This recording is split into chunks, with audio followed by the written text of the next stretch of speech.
Prédicateur, pasteur Alain Ouvrard. Thème du message, un heureux retour.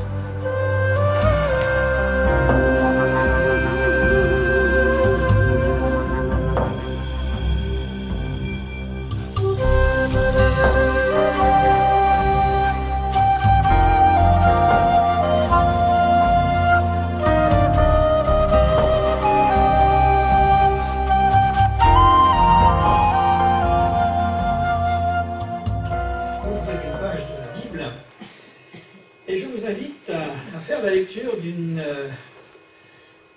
parabole bien nommée que l'on appelle la perle des paraboles. Vous en avez certainement entendu parler parce qu'elle est connue même quand on n'a pas une grande connaissance biblique. Si je vous parle du fils prodigue, tout le monde connaît naturellement cette histoire. Et nous allons ouvrir l'évangile de Luc, si vous voulez bien suivre. On va faire... Cette lecture, elle n'est pas très longue, mais je pense qu'elle est nécessaire dans ce que nous voulons tout simplement évoquer ce soir sur un thème particulier, c'est la rencontre. Une rencontre, la rencontre avec Dieu, ou tout simplement le retour vers Dieu.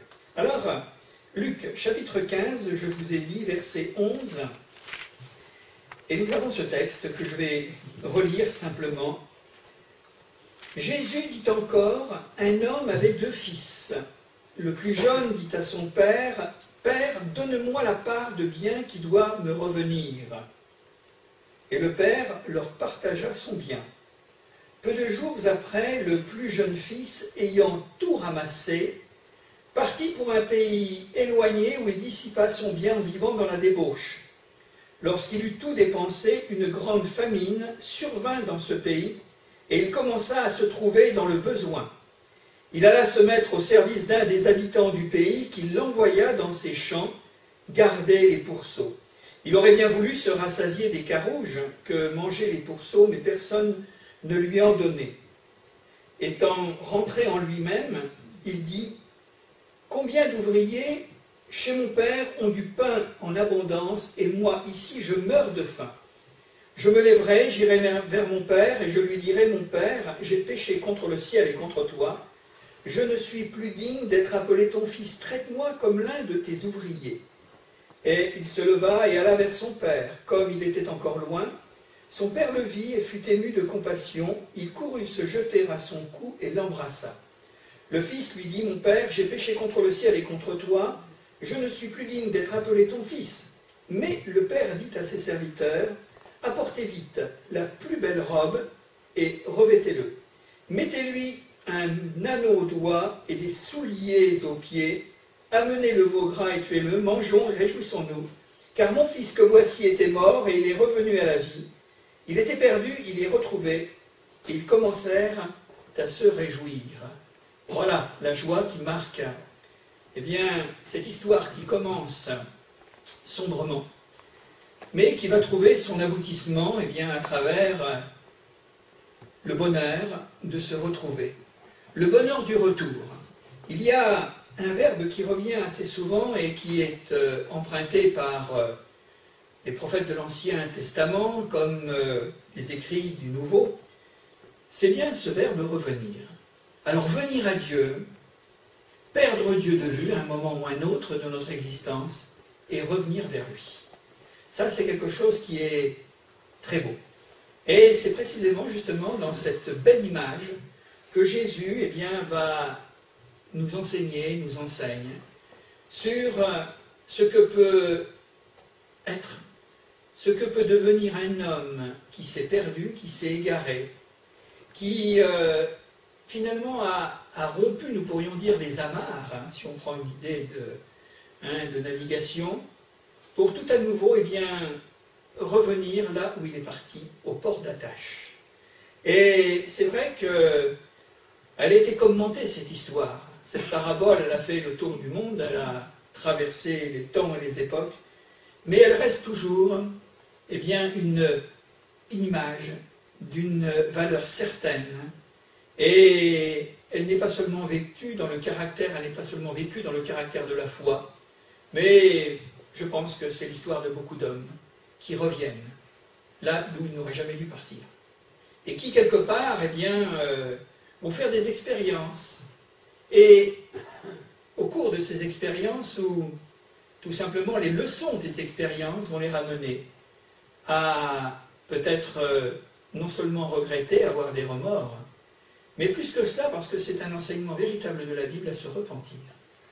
Donc à revenir, à faire demi-tour, à se convertir, et là pour repartir pour une vie toute nouvelle, parce qu'il y a quelque chose qui domine et qui a la prééminence dans tout ce que Dieu veut se manifester dans son caractère auprès des hommes, c'est que Dieu est un Dieu de pardon, un Dieu qui ne juge pas ni condamne, mais un Dieu qui pardonne avec une grande largesse à celui qui se tourne vers lui, qui revient à lui, et qui, eh bien là, veut véritablement, à ce moment-là, définitivement, veut lui faire confiance.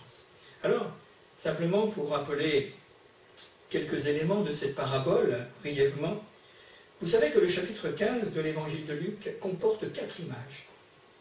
4 paraboles. Il y a celle, tout simplement, que vous connaissez de la brebis perdue. Il y a celle de la drame perdue, vous savez, cette pièce de monnaie qui est égarée dans la maison, et on la cherche partout. Et puis il y a naturellement l'histoire du fils prodigue, qui est au cœur de tout cela.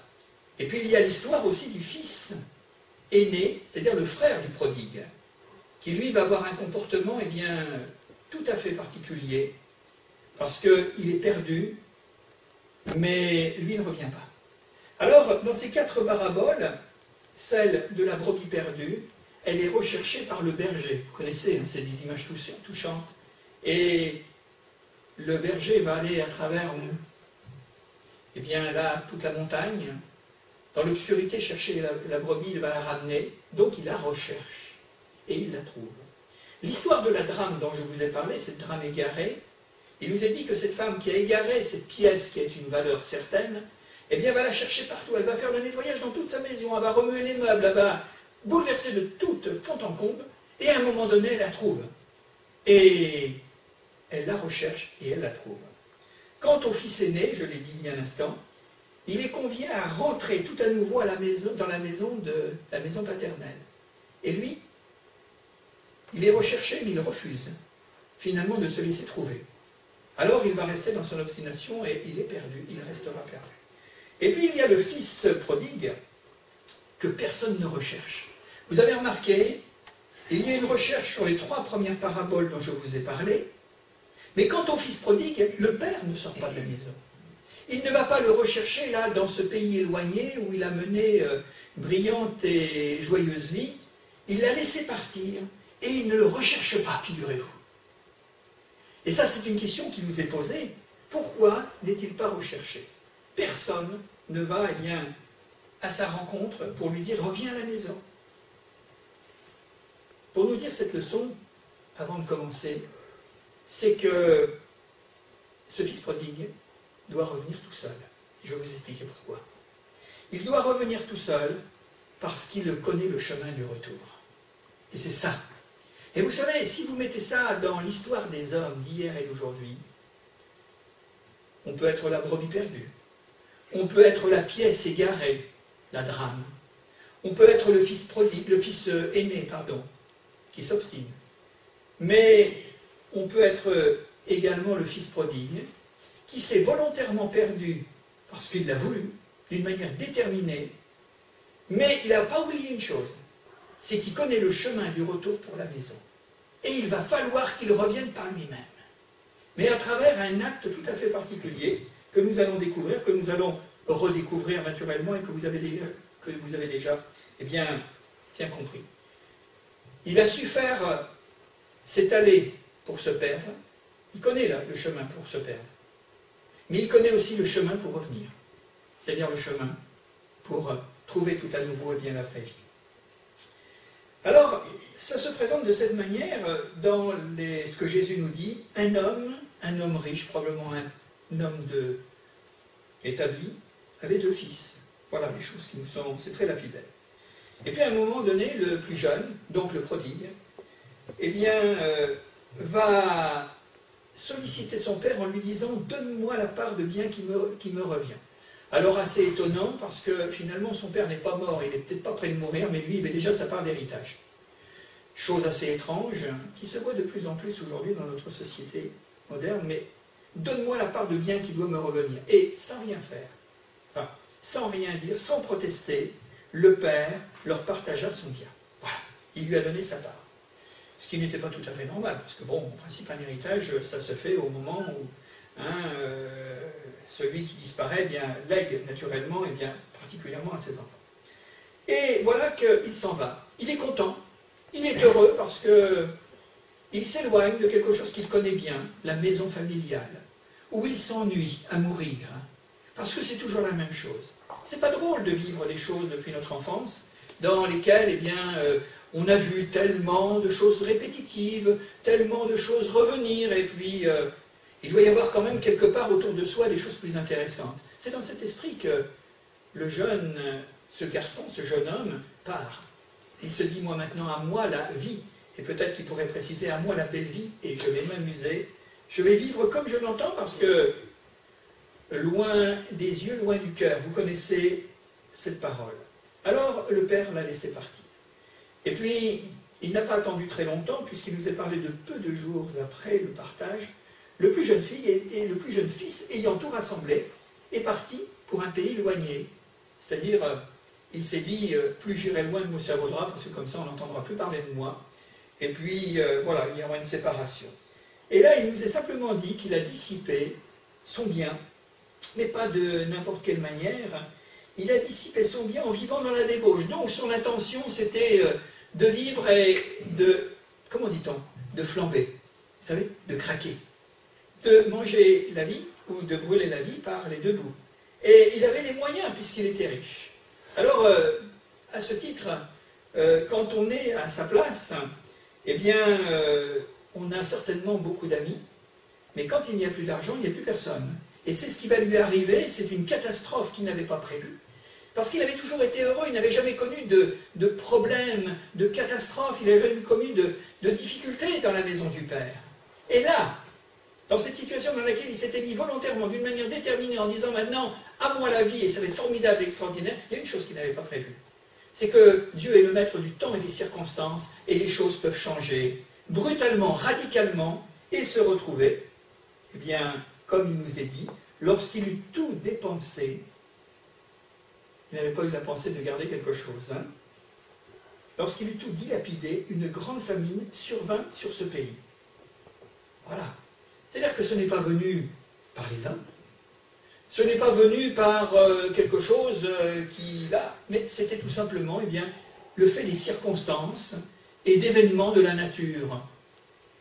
Plus de pain, plus de nourriture et surtout plus d'argent. Parce que s'il restait encore quelques subsistances, eh bien lui, en faisant ses poches, il n'avait plus rien. Peut-être les autres avaient-ils encore quelque chose. Et il s'est retrouvé à ce moment-là, eh bien, dans une grande détresse. Cette grande famine est survenue et il a commencé à se trouver dans le besoin. Ouais. Et il a dû réfléchir. À ce moment-là, il a commencé probablement à dire, mais où est-ce que j'ai été mettre les pieds? J'aurais peut-être pas dû venir dans ce pays. Mes amis, où sont-ils? Tous ceux avec lesquels eh bien, j'ai vécu ceci et cela, plus personne autour de moi. Tout le monde a disparu. Vous savez, dans les jours de bonheur, souvent, nous avons beaucoup de gens qui nous entourent. Mais ils sont plus rares, et ça, c'est très triste. Lorsque nous traversons des moments de difficulté, des moments de dépression, des moments d'infortune, c'est là où on compte les véritables amis autour de nous. Ceux qui sont encore capables de nous parler, ceux qui sont capables encore de nous donner un petit coup de fil en disant « Comment vas-tu? Est-ce que tu as besoin de quelque chose? Est-ce que véritablement, eh bien, nous pouvons te visiter ou ceci et cela ?» Mais là, il n'y avait plus personne. C'était un étranger dans un pays étranger.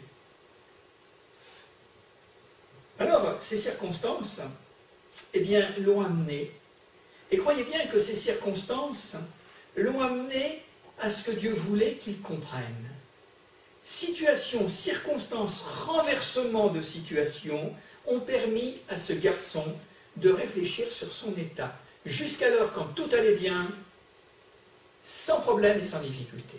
Maintenant, quand on se trouve finalement au fond des choses, qu'il n'y a plus d'artifice, qu'il n'y a plus de moyens auxquels on peut se raccrocher, auxquels on peut encore, eh bien là, trouver une solution quand il ne reste plus rien, quand on est véritablement au fond, alors on réfléchit.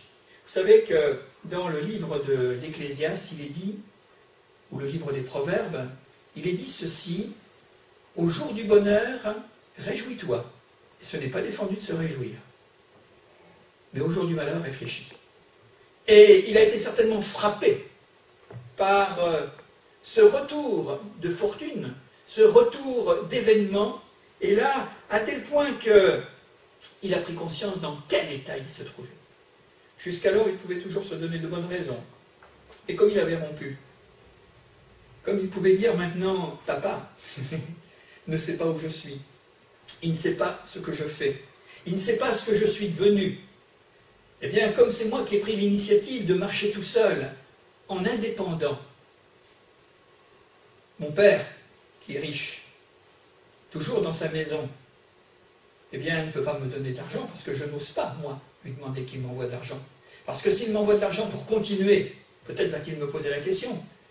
Si c'est pour continuer ce que tu as fait, ce n'est pas la peine, ce n'est pas nécessaire. On ne veut pas te perdre à jamais. Alors, il était résolu, il était dans une situation complètement bloquée. C'est ni en avant, ni en arrière. Tout était face à lui. Son état, eh bien, était profondément parlant. Et vous avez remarqué avec moi, il y a quelque chose qui est frappant dans cette parabole, c'est qu'il avait quitté la maison en disant « Donne-moi ». Et son père lui avait donné. Mais quand on regarde la fin de la parabole, il va revenir à la maison en lui disant « Pardonne-moi ». Et là, c'est toute une histoire. C'est l'histoire des hommes. Ouais. Parce que Dieu nous a tout donné à la création. Pour autant que nous croyons que Dieu soit créateur. Dieu nous a donné la vie. Il nous a donné le capital de la vie. Il nous a donné tout ce qui va avec la vie pour l'entretenir, pour pouvoir nous substanter, pour pouvoir nous nourrir, pour pouvoir vivre. Et Dieu n'est pas contre le bien-être et le confort des hommes. Mais quelle ingratitude! Seigneur, donne-moi tout. Je veux tout. Et si tu ne me le donnes pas, je le prendrai quand même.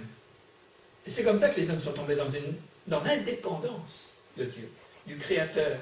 Celui par lequel eh bien, notre souffle est rattaché, parce que ce n'est pas nous qui maîtrisons le souffle de notre vie. Ce n'est pas nous.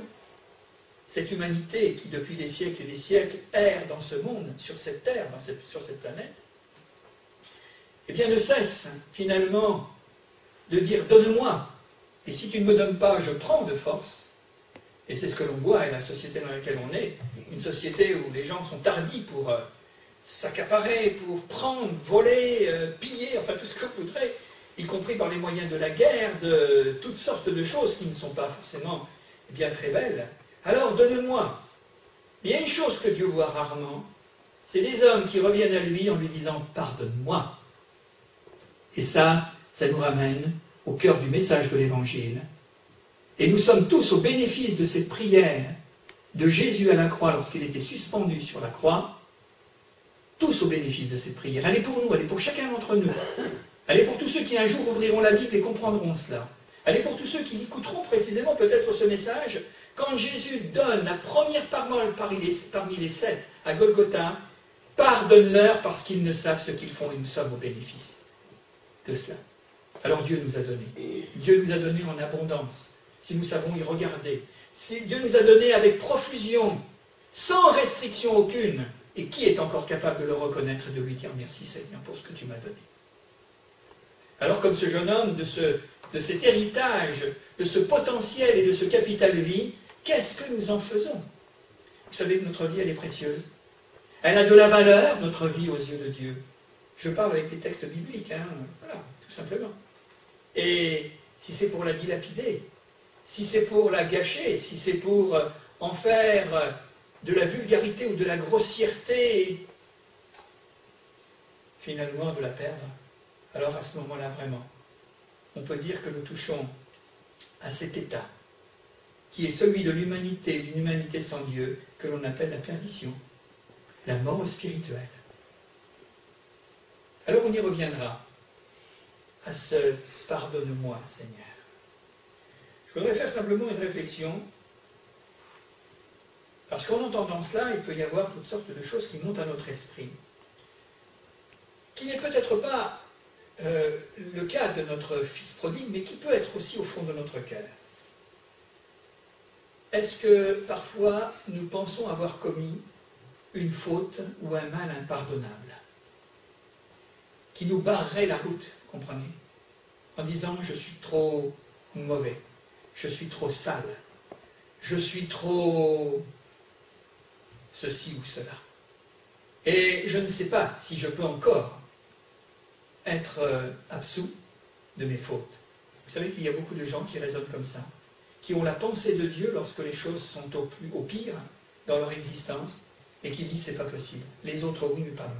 Alors écoutez bien la suite, parce que je voudrais vous dire de la part de Dieu que les pensées de Dieu ne sont pas les nôtres, et que le cœur de Dieu n'est pas le même que le nôtre, et que nous avons besoin de bien comprendre une chose, c'est que quelles que soient nos fautes, là où nous avons été traîner nos pieds, là où nous avons commis tous les tels et tels méfaits ou choses hautement répréhensibles, et vous allez le voir dans la finale de cette belle parabole, c'est que Dieu est un Dieu qui pardonne absolument tout dans la mesure, à la condition d'une seule chose, c'est que nous lui demandions pardon et que nous reconnaissions notre culpabilité.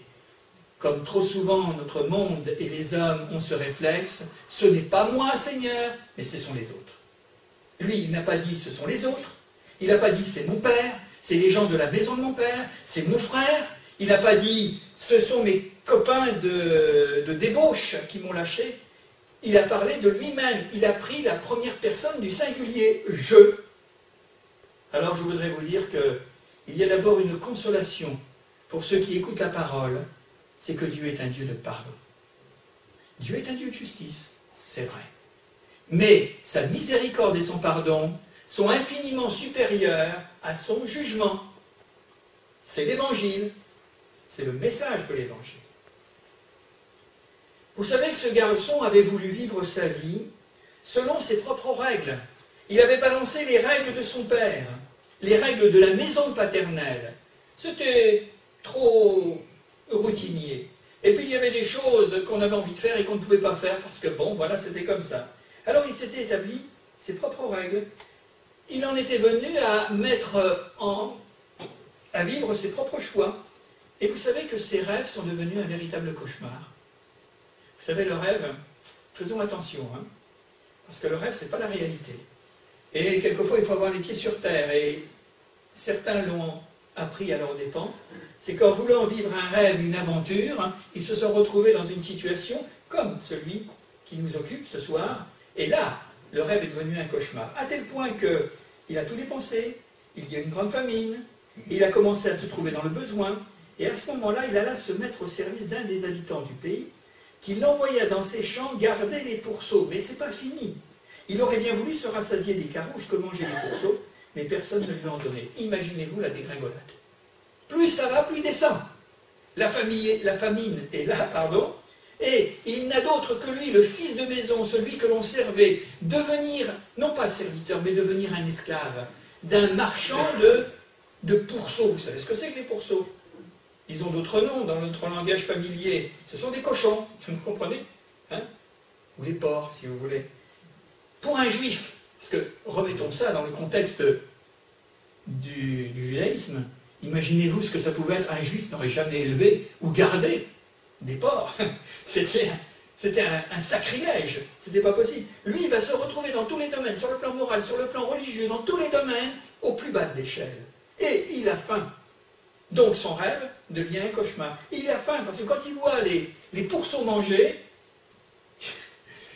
il avait tellement la faim au ventre qu'il aurait bien voulu, eh bien, là, manger un petit peu. Bien que ça ne doit pas être très comestible pour les hommes. Mais toujours est-il qu'il regardait ça en disant, mais... Et là, il s'est mis à réfléchir. Il s'est mis à penser à quelque chose, non pas d'un avenir, comme il avait rêvé un autre avenir.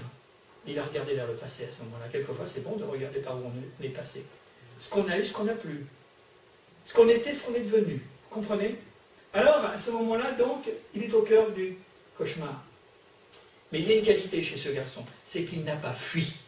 Parce que trop souvent, les hommes, quand ils dégringolent dans une chose ou une autre, dans une passion, dans un mal ou dans un péché, ils fuient, ils se disent, ben, puisque j'y ai mis déjà la main, eh bien, allons-y complètement tout entier. Ça, c'est une réflexion. Elle vient de notre cœur, mais elle vient aussi de l'ennemi qui dit maintenant, tu sais, tu es irrécupérable. Personne ne te pardonnera, tu n'es même pas. Finalement, tu n'es plus que l'ombre de toi-même. Alors, c'est même pas la peine d'attendre quelque chose. Il n'y a plus de salut, il n'y a plus de secours. Il n'y a rien à faire. Il n'a pas pris la fuite. Et il a été courageux, notre garçon. Vous allez voir. C'est difficile de se déshabituer à un mode d'existence que nous avons choisi délibérément, qui nous a plu, mais qui maintenant nous dégoûte. Vous comprenez? Oui. Ça lui plaisait, mais maintenant ça le dégoûtait. Il en avait horreur.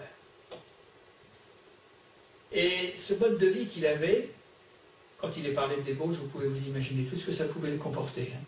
L'argent, les amis, les femmes, enfin, ce que l'on veut. L'alcool, la boisson, vous savez, c'est une vieille histoire, c'est pas d'aujourd'hui, ça a toujours été. L'homme malheureux, pour essayer de fuir, pour essayer de combler son vide, pour essayer de rechercher le paradis perdu, vous comprenez? Alors il se donne des paradis artificiels, d'une manière ou d'une autre, en commençant par le plaisir et qui finit par la souffrance. Plaisir, souffrir. Alors, comment faire? Alors ce mode de vie qu'il avait choisi était devenu une addiction, une prison, une drogue. Et comment a-t-il pu en arriver là? Parce que dans les dernières phrases dont nous voyons, au fond du gouffre, on le retrouve quand même dans la bauge. Excusez-moi, vous savez ce que c'est qu'une bauge? Dans la bauge, des pourceaux.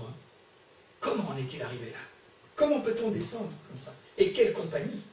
Vous vous rendez compte? Alors, il s'est retrouvé dans cette situation. Et personne n'était là pour lui donner quoi que ce soit. Personne ne lui en donnait, mais personne ne voulait s'occuper de lui. Alors là, on est au fond.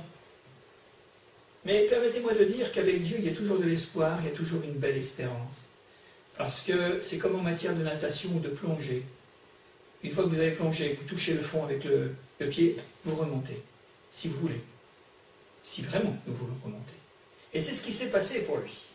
Alors, les choses nous sont présentées de cette manière. Et puis voilà qu'il nous est simplement rappelé au verset 17, étant rentré en lui-même. Qu'est-ce que ça veut dire rentrer en soi-même? Eh bien, rentrer en soi-même, c'est la préparation pour revenir à la maison. Je réfléchis, je pense. Qu'est-ce qui m'est arrivé? Je vis quelque chose de terrible. Qu'est-ce qui m'est arrivé? Alors il est rentré en lui-même et il a dit, mais combien d'ouvriers ou de mercenaires chez mon père ont du pain en abondance, alors qu'il en avait plus que même les ouvriers dans la maison paternelle? Et il dira, mais moi ici je meurs de faim. Je me lèverai, j'irai vers mon père, je lui dirai, mon père, j'ai péché contre le ciel et contre toi, je ne suis plus digne d'être appelé ton fils. Maintenant traite-moi comme l'un de tes ouvriers. Que je sois le plus petit dans ta maison, moi qui étais le fils, moi qui avais tous les honneurs et tous les services, eh bien maintenant, si je recommence à zéro, et si je recommence comme le plus petit de ta maison, je serai encore le plus heureux de tous. Ouais. C'est comme ça qu'il pense, en étant rentré en lui-même. Mais en pensant cela, il y avait peut-être une question qui l'obsédait. C'était matérialiser ce retour. Comment faire pour faire le premier pas? Comment faire lorsqu'on s'est tellement éloigné, qu'on a perdu de vue finalement le chemin, qu'on ne sait plus tellement qui est qui dans tout ça, et on a perdu même sa propre identité personnelle, sa propre identité. Alors à ce moment-là, qu'est-ce que l'on peut faire? Et cette question devait le tarauder. C'était ce désir de retour, mais comment va-t-il être accueilli? C'est ça la question. Quel accueil si je reviens? Et imaginez-vous ce garçon, s'il en était à vouloir, à se vautrer dans la bauge des pourceaux. Imaginez-vous un petit peu l'état physique dans lequel il était, qui n'était que le reflet de son état moral, son état psychologique. Et que dire de son état spirituel, il ne peut rester grand-chose. Il dit voilà. Dans quel état je suis? Lui, il se voyait, les autres ne le voyaient pas encore. Quel état je suis? Est-ce que je dois faire le pas et revenir comme ça? Je n'ai même pas d'argent pour m'acheter un vêtement. propre pour rentrer. Je n'ai même pas suffisamment d'argent pour m'acheter des souliers pour faire le chemin, puisqu'il nous est parlé d'un pays éloigné. Je n'ai rien du tout. Je vais me présenter devant mon Père avec des oripeaux de misère. Je suis véritablement maintenant qu'un mendiant, comme on pourrait-on dire, un gueux. Comment je vais faire? Ça devait être vraiment son problème. Alors il le dit, et il le fait. Et il se leva et alla vers son père. Comme il était au loin, son père le vit et fut ému de compassion. Il courut se jeter à son cou et l'embrassa. Voilà. Deuxième remarque que je voudrais faire autour de cette question.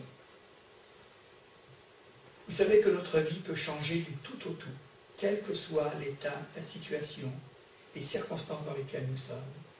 Si nous avons le courage de dire, je dis bien, c'est du courage, je me lèverai et j'irai. Et ça, il faut le faire. Ça, véritablement, c'est le miracle de Dieu. Savez-vous que le principe même de ce rapprochement de l'homme avec Dieu, ça s'appelle la repentance. Et je voudrais vous dire, parce que ce n'est pas un scoop, mais c'est quelque chose qui a besoin d'être dit et redit, c'est qu'encore c'est Dieu qui nous fait la grâce de nous repentir. Autrement, on ne pourrait pas. De prendre conscience que nous avons mal fait, que nous avons indifféré Dieu pendant des années, mais que c'est encore Dieu dans son amour qui nous donne le coup de pouce dans notre cœur pour reconnaître nos erreurs et de vouloir les avouer, non pas devant les hommes, mais devant Dieu. Ça s'appelle la repentance. La repentance, c'est une tristesse selon Dieu, selon le cœur de Dieu, selon la pensée de Dieu. Et là, à ce moment-là, ce n'est pas du remords, ce n'est pas du regret pour un temps, et la repentance, c'est vraiment une expérience spirituelle qui est la plus belle, c'est celle qui nous ouvre la porte. C'est celle qui nous donne la joie, c'est elle qui nous ramène la paix à l'intérieur de nous-mêmes. Et la repentance, c'est l'Esprit de Dieu qui l'accomplit en nous. Les uns et les autres qui avons passé par cette expérience, ce n'est pas vous, ce n'est pas moi, et c'est Dieu qui m'a fait grâce. C'est Dieu qui m'a fait grâce, tel que je suis. Je parlais encore dans une visite préparatoire à l'engagement d'une personne pour suivre Jésus. La personne me disait, mais je ne suis pas encore assez bien pour m'engager. Ben, je lui ai dit, tu peux attendre longtemps avant d'être bien pour t'engager. C'est un acte d'obéissance et de foi. Tu viens tel que tu es, le Seigneur va te recueillir, le Seigneur va t'accueillir et il va te donner les forces, tout ce que tu as besoin. N'attends pas d'être bien. Tu viens tel que tu es. Parce que Dieu a le pouvoir, finalement, de changer le mal en bien, seulement lui. Et on ne se rachète pas soi-même, en compensant le mal que nous avons fait par le bien que nous pouvons faire après. Non, ça ne marche pas. On n'a aucun mérite. C'est une grâce de Dieu. Et c'est pour cela que la conversion à Jésus-Christ, c'est un bouleversement, une révolution, c'est un séisme, c'est un tsunami, c'est tout ce que vous voudrez. C'est un bing-bang, si vous voulez, dans la vie d'un homme, où là, tout est renversé. Et à ce moment-là, on se dit, mais je suis sauvé, mais c'est à cause de la grâce et de l'amour de Dieu. Et vous savez, il n'y a qu'une chose qui peut nous vaincre. Plus que la violence et la guerre, c'est l'amour. Et là, à ce moment-là, nous sommes confondus. Et comment je peux être aimé encore? Comment Dieu peut-il m'aimer? Comment je peux être maintenant une nouvelle créature? Comment je peux naître de nouveau? C'est formidable et merveilleux.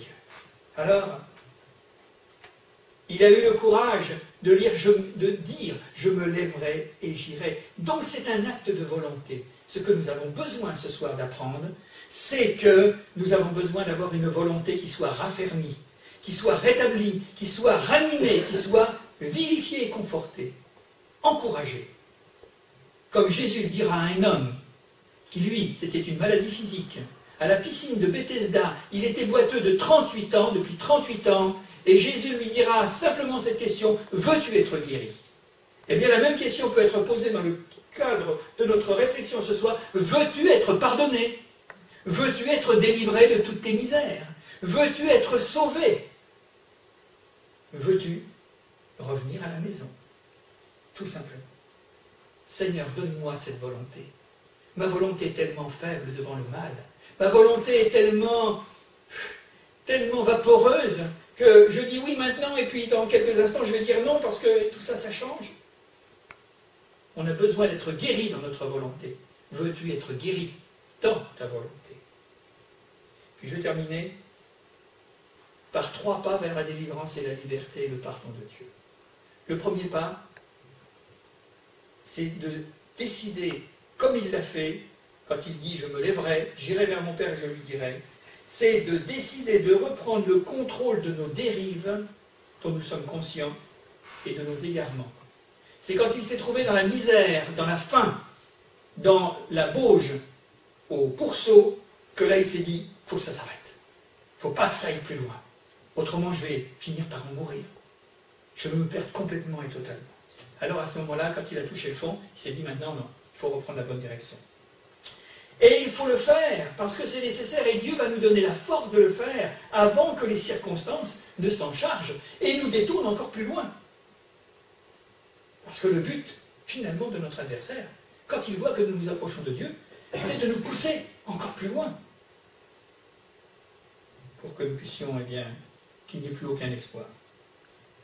Je voudrais quand même dire ceci, c'est que la solution d'un retour à la maison commence toujours en nous. Comprenez? En nous, c'est dans notre cœur, et non pas en raison de notre environnement, parce que l'environnement dans lequel nous sommes souvent mis nous-mêmes, nous sommes les artisans, parfois, de notre misère, cet environnement est négatif, et il est destructeur, et il ne faut rien attendre de négatif et de destructeur. Il y a une chose qui nous donne d'entrevoir avec les yeux de notre cœur, c'est la foi, parce que la foi nous fera toujours voir le positif, et ce qui fait vivre et ce qui édifie, et non pas ce qui est la mort, et toujours la vie. Ça, c'est la nuance. Alors ne cherchons pas des excuses et des prétextes pour justifier les montagnes de problèmes qui encombrent notre vie. Parce que quelquefois, sans nous apercevoir, tant tout allait bien, on a marché, puis quand on se retourne et tout va mal, on se dit, mais ça me donne le vertige, parce que je me suis mis dans une situation. Souvent, ce sont des dettes. Quelquefois, ce sont des désamours. Quelquefois, ce sont des rejets. Quelquefois, ce sont des violences. Toutes sortes de choses. Ou une addiction. Ou quelquefois, une passion qui nous tient à travers quelque chose dont nous aimerions bien nous séparer, mais qui, elle, nous tient comme une prison, vous comprenez? Alors, à ce moment-là, eh bien, il ne faut pas chercher des excuses. Je suis comme ça. J'ai fait ceci. Parce qu'on regarde et on s'aperçoit que ce sont des murailles, ce sont des montagnes, ce sont des choses impossibles que l'on a devant et on se dit, mais comment vais-je m'en sortir? Alors si vous pouvez vous en sortir vous-même, si vous ne pouvez pas vous en sortir vous-même, je voudrais simplement vous préciser que c'est bien. Parce qu'à ce moment-là, vous n'allez pas compter sur vous, ni compter sur les hommes, mais vous allez crier à Dieu et là, il va vous répondre. Et lui, il ouvre les montagnes, comme il a ouvert la mer Rouge aux Hébreux quand ils sortaient d'Égypte. Parce que l'Égypte, c'était une montagne. 430 ans d'esclavage, c'était une montagne. Mais Dieu est capable d'ouvrir nos mers rouges. Il est capable de fendre les montagnes pour nous faire passer. Parce que ça encombre notre chemin. Vous savez, tout est surmontable par le cri de la foi. Ouais. Je dis bien la prière de la foi. Le cri de la foi, Seigneur, sauve-moi. Seigneur, pardonne-moi. Délivre-moi. Le deuxième point qui nous amène vers la liberté, c'est affronter la réalité de notre condition, si déplorable soit-elle. On parlait de montagne tout à l'heure, qui encombre le chemin du retour pour rentrer à la maison. Alors, il faut être réaliste. Il faut arrêter de rêver. Il faut arrêter d'épiloguer sur d'hypothétiques solutions et ceci et cela. Il n'y en a qu'une. Ce n'est pas les solutions de la terre qu'il nous faut regarder, c'est les solutions qui viennent du ciel. Celles qui viennent du ciel. Mais pour cela, il ne faut pas s'apitoyer sur soi-même. Parce qu'il y a des gens qui disent, oui, mais je suis tellement malheureux. Alors on a pu être malheureux par soi-même, parce qu'on s'est rendu malheureux. On a pu être malheureux parce que des gens méchants nous ont rendus malheureux avec leur injustice et toutes sortes de choses. Mais il ne faut pas s'apitoyer sur notre sort. Ce n'est pas possible. Et pour cela, il faut accepter nos erreurs, on l'a déjà dit, et renouer le lien de secours qui nous relie à Dieu, et sans concession sentimentale des plaisirs néfastes, qui n'étaient en fait que des mirages et des illusions du bonheur. Ouais. Ce garçon s'était fait une illusion du bonheur quand je serai parti de la maison paternelle, j'aurai de l'argent, j'ai de l'argent, je vivrai ceci et cela. Ce n'était que des mirages. Mais il a déchanté à un moment donné. Puis, troisième point, je voudrais terminer sur cela, c'est qu'il est encore temps de revenir à la maison. Parce que les choses mauvaises n'évolueront jamais en bien et en bienfait. Quand on a mis le pied sur un chemin où c'est mauvais, n'attendez pas que ce chemin change. C'est vous qui allez changer de chemin. C'est vous qui allez changer de voie et de route. Elles ne changeront pas par elles-mêmes. Ce qui est mauvais reste mauvais. Par contre, nous pouvons avoir un cœur qui change par une décision volontaire, déterminée, et tant que l'on restera éloigné du Père, tant qu'il est resté éloigné de son Père, tant que l'homme et l'humanité restera éloignés de son Dieu, eh bien nous resterons malheureux. Est-ce que le bilan est globalement positif de cette humanité qui se traîne depuis des siècles et des siècles, d'une guerre à une autre, d'une famine à une autre, de l'égoïsme qui envahit le monde, de l'exploitation de l'homme par l'homme, de l'homme qui fait de son semblable un esclave, à travers toutes sortes de pensées qui sont odieuses, telles que l'extermination ou le racisme et toutes sortes de choses. Qu'est-ce que nous pouvons dire? Ce n'est pas le paradis, hein? Ce n'est pas le paradis. Et pourtant, ce Père, il guette notre retour pour nous accueillir. Parce que il est toujours temps. Il est toujours temps parce que quelqu'un nous attend. Ouais. Quelqu'un nous attend à la maison. Alors il est dit qu'à ce moment-là, il s'est levé. Et comme le Père était encore, comme il était encore loin, le Père le vit et fut ému de compassion. Et c'est le Père lui-même qui a couru au-devant de son Fils pour se jeter à son cou et l'embrasser. Quel accueil! Et c'est l'accueil que Dieu veut réserver à tous les hommes qui reviennent à lui, qui veulent reprendre leur place dans la maison. Est-ce que vous voulez reprendre la maison dans la maison? Est-ce que vous voulez reprendre votre place dans la maison de votre Père céleste? Est-ce que vous voulez réellement devenir un chrétien ou une chrétienne? Est-ce que vous voulez devenir un disciple de Jésus-Christ? Est-ce que vous voulez devenir un fils ou une fille de Dieu? Est-ce que vous voulez devenir un enfant de Dieu? Mais la maison est ouverte et Dieu nous attend. Mais comme nous en savons le chemin parce que nous avons dit ce soir, alors c'est à nous d'y aller. Mais le Père nous attend à la porte. Et croyez bien qu'il ne nous attend pas avec le jugement et la condamnation. Mais regardez, il a embrassé son Fils. Le Fils lui a avoué sa faute. Et le Père a dit à ses serviteurs, apportez vite la plus belle robe. Ça, c'est l'image de la vie nouvelle, d'une justification qui nous est donnée parce que toutes nos fautes et tous nos péchés sont pardonnés. Une vie nouvelle, une robe. Elle est propre, elle est immaculée, cette robe. Revêtez-le, mettez-lui un anneau au doigt. C'est le signe de l'alliance. Quand on est marié, eh bien, on a une alliance. Enfin, voilà. C'est un signe qu'on est uni à quelqu'un d'autre. Et là, c'est l'union entre cet homme qui revient dans la maison du Père et qui a fait alliance avec Dieu, et Dieu a fait alliance avec lui. Un anneau au doigt et des souliers aux pieds. Lui qui avait pris le chemin pour s'égarer, Dieu lui dit, maintenant je vais te donner des chaussures, mais tu marcheras dans le bon chemin. Parce que les chaussures, c'est fait pour marcher, vous comprenez?